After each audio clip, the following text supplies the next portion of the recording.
Tu as de grands rêves, mais zéro énergie pour les réaliser. Tu te dis, je le ferai demain, mais demain ne vient jamais. Tu veux accomplir de grandes choses, mais même commencer semble impossible. Tu penses à écrire un livre et à te mettre en forme, à apprendre quelque chose de nouveau, mais au lieu de ça, tu passes des heures sur ton téléphone ou devant la télévision. Pourquoi? Ce n'est pas parce que tu es paresseux, non, c'est parce que tes objectifs semblent trop grands. Mais quand une tâche paraît immense, ton cerveau cherche la solution la plus facile, l'éviter. Mais la bonne nouvelle, c'est que tu peux changer ça.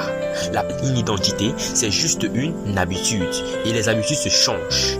Réfléchis à toutes les fois où tu t'es senti bloqué parce que ton objectif paraissait inatteignable.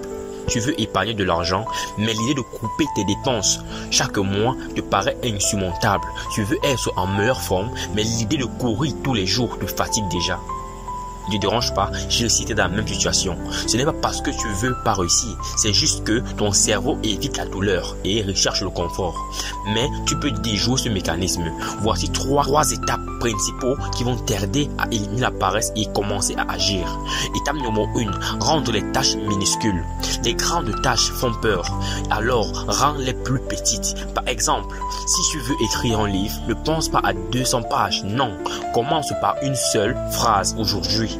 Des petites actions, c'est plus facile et ça motive. Imagine que tu escalades une montagne. Tu ne sauteras pas au sommet. Tu montes un pas à la fois. Mais fais pareil avec tes objectifs. Un autre exemple, c'est que tu veux apprendre à jouer de la guitare. Tu cherches pas à jouer une chanson entière tout de suite. Non, commence par un seul accord. Ces petits efforts quotidiens se transformeront en résultats immenses. Le secret, c'est de viser le progrès, pas la perfection. Étape numéro 2, c'est créer des routines faciles. Ne compte pas sur la motivation. Mets en place des habitudes. La motivation fluctue, mais une routine, c'est une automatique.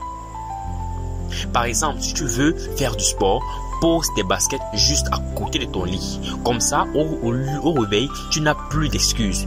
Pense aux routines comme des petits roues de vélo. Elles te soutiennent jusqu'à ce que tu puisses avancer sans elles. Quelle est une petite routine que tu peux commencer aujourd'hui? Faire une liste de choses à faire chaque matin. Boire un verre au réveil. Ces petits rituels te structurent et t'aident à avancer sans effort. Utilise la règle des 2 minutes. Le plus dur, c'est de commencer alors de toi de juste. Je vais le faire pendant 2 minutes, c'est tout.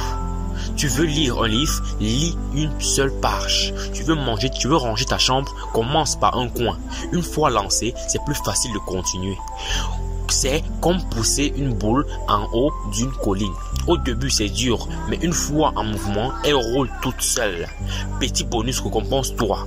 Après tes 2 minutes d'effort, célèbre ton succès.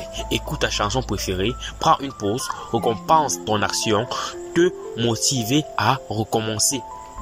La vérité, tous ceux qui réussissent commencent petits. Les gens que tu admires ont galéré comme toi, mais ils ont persisté. Tu n'as pas besoin d'être parfait. Tu dois juste commencer. Imagine tes rêves comme une étincelle. Chaque petite action, c'est comme une goutte d'eau dans un vase. Chaque continue d'ajouter du bois et bientôt tu auras un feu puissant. Alors, qu'est-ce que tu peux faire dès aujourd'hui pour allumer ce feu? Et rappelle-toi, échouer c'est normal. Ce qui compte, c'est de se relever et d'essayer encore. L'échec n'est pas le contraire du succès, c'est une étape du parcours. Sois bienveillant avec toi-même et avance.